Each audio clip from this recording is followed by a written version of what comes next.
two-time NCAA champ at SC. Won the first 4 WNBA championships. How many? 4 straight. Okay, make sure. Was the finals MVP of all 4 chips. How many? 4. Okay. Yeah. 8-time overseas scoring champ. I mean, and that's just some of the accolades. Welcome to the show, the one and only, Miss Cynthia Cooper. All right.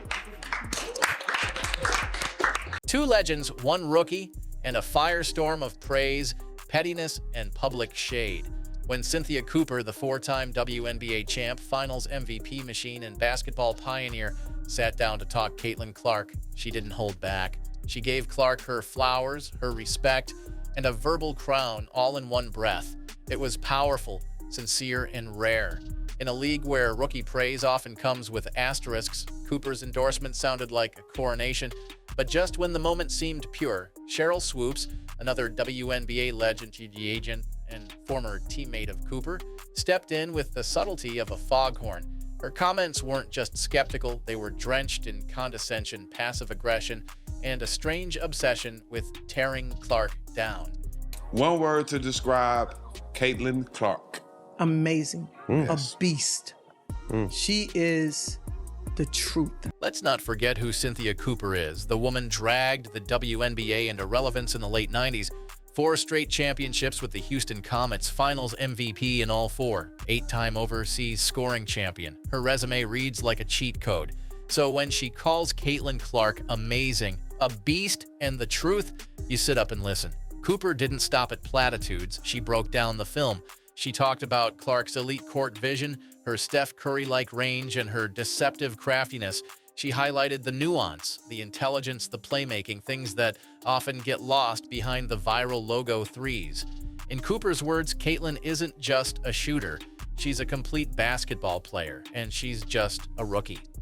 It's amazing how different somebody like Cynthia Cooper is to Sheryl Swoopes. They played together, but the level, the difference in the hateration, the pettiness, the jealousy that comes from one former player versus the other former player is stark. But Sheryl Swoopes saw the same performances and pulled out a completely different lens. While Cooper was busy lifting up the next generation, Swoopes was on a mission to dismantle the Clark's legacy before it even began. Her first jab, Clark's NCAA scoring record shouldn't count because of a mythical 5th year. The truth? Clark didn't use the COVID exemption year. She broke the record within 4 seasons, just like Kelsey Plum did. But facts didn't stop Swoopes. She pushed a false narrative with the confidence of someone rewriting a history book in real time. And that was just the beginning. You asked me about Caitlin. If you're going to break a record, to me, if it's legitimate, you have to break that record in the same amount of time that that player set it. Okay. Right? So if Kelsey Plum set that record in 4 years, well, Caitlin should have broke that record in 4 years. But because there's a COVID year, and then there's another year, you know what I mean? So she's already had an extra year to break that record. So is it truly a broken record? Swoopes accused Clark of taking 40 shots a game, despite Clark averaging 20 field goal attempts in college, comparable to other top scorers. She painted a picture of selfishness and inefficiency, ignoring Clark's assist averages and team success. At the same time, she celebrated Angel Reese, who's currently averaging fewer points, fewer assists, and shooting a significantly worse percentage. Cheryl's double standard is almost artistic. When Clark dominates, it's overhyped. When Reese struggles, it's growth. Caitlin Clark right now probably takes about 40 shots a game. Here we go. I know you like that. Hell yeah. I said that because when she comes to the league, regardless of what team she goes to that has vets on that team, she probably ain't gonna get 40 shots a game. And yet, through all the noise, Caitlin Clark has never fired back. No Twitter fingers, no shady quotes, no viral sound bites. She simply plays and plays and plays. Her WNBA rookie stats, 20 points, 8.4 assists, 6 rebounds per game. She's not just putting up numbers, she's running the offense. She's the focal point of every scouting report and still producing like a seasoned vet. Meanwhile, she's filling arenas, pushing TV ratings through the roof, and outselling NBA teams in merch in some markets. That's not hype. That's gravity. That's impact. But Sheryl Swoopes continues her campaign. as if praising Caitlyn would somehow erase her own legacy. Her critiques aren't just about basketball, they've become personal. There's a strange bitterness in every sentence, a resistance to evolution, a refusal to pass the torch. Swoops can't see the future because she's too busy guarding the past. She clings to Angel Reese as the counterbalance, praising effort over results, celebrating potential over production, and in doing so, she exposes exactly why her critiques fall flat. They're not rooted in truth, they're rooted in fear. Three WNBA MVPs in your career. Would you consider each of those 3 seasons as dominant seasons for yourself? No. Man, I can't. Bro, Sheryl Swoopes is willing to lie about her own career before she even admits that Caitlyn is dominant. Angel Reese is struggling. Her shooting percentage is tanking. Her minutes are dropping. Her role is being reshaped. And still, Swoops acts like she's the second coming of Tamika Catchings. Meanwhile, Clark is rewriting the league's headlines, stat sheets, and financial outlook, but gets treated like an intruder. It's laughable.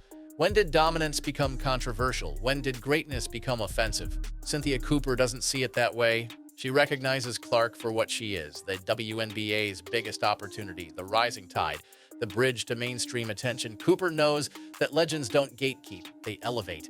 And she proved it by standing 10 toes down in her support of Clark. She's crafty, Cooper said. She makes passes most players don't even see. She draws defenses, makes teammates better, and does it all without needing the spotlight. That's not fluff. That's basketball IQ talking. She's the truth, and she was a rookie, right? Yeah. Knock down the three-pointer, get to the rim. She can get to the free throw line. She's crafty. Yeah, very crafty. Crafty. So sometimes she look like she's coming off for a three-point shot, and she backdoors you for a layup. She gets her teammates involved. She can pass. She can shoot. Man, she is a complete basketball player. And the fans, they know the truth. They're not lining up to see recycled nostalgia. They're watching Caitlyn Clark because she's now. Her impact isn't measured in likes. It's in ticket sales, TV rights, youth engagement. She's got kids in Indiana wearing Fever jerseys like it's a cult classic. And yet, she does it all with poise. No trash talk, no entitlement, just straight buckets and humble interviews. She's exactly what the league needed, and exactly what some former players feared. Support wasn't just refreshing, it was necessary. In a sea of backhanded compliments and selective memory, she stood up and said what everyone knew, but few were brave enough to say, Caitlyn Clark is already one of the best, and she's only getting started. Cooper passed the torch with class. No side eyes, no bitterness, just honesty. That's how legends act. Meanwhile, Swoops is still playing defense on social media, stuck in an imaginary feud with relevance. Her obsession with Clark is exhausting, but more importantly, it's telling. Because while she's busy defending old guard reputations, Clark is building a new one that doesn't need approval from the past to dominate the present, one that isn't waiting for validation. It earns it on the scoreboard every single night. Clark doesn't need to talk back. Her game speaks volumes. While Sheryl Swoopes is scribbling imaginary fouls and conspiracy stats on her mental whiteboard, Clark is dropping 30 and going home. While the haters speculate, she executes. While others sulk, she shines. You can feel the shift happening in real time. Clark isn't just playing in the WNBA, she is the WNBA. And here's the final truth. Real legends support the next generation. They don't fear it. They don't undermine it. They embrace it because history isn't rewritten through criticism. It's shaped by performance. Cynthia Cooper understands that. And that's why her words hit different. They weren't just praise, they were a blueprint. And Sheryl Swoopes may find herself on the outside looking in if she continues down the path she is on. Her take on the league and Caitlyn Clark is starting to look downright petty and racist.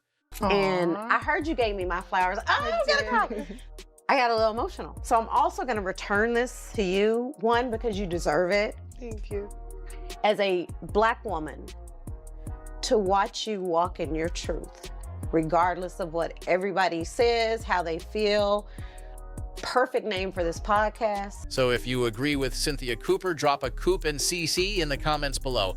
And be sure to hit that subscribe button to keep up with all of the Spotlight WNBA action. Because while some are stuck in yesterday, Caitlyn Clark is already redefining tomorrow. And the only real question left is who's ready to evolve and who's getting left behind.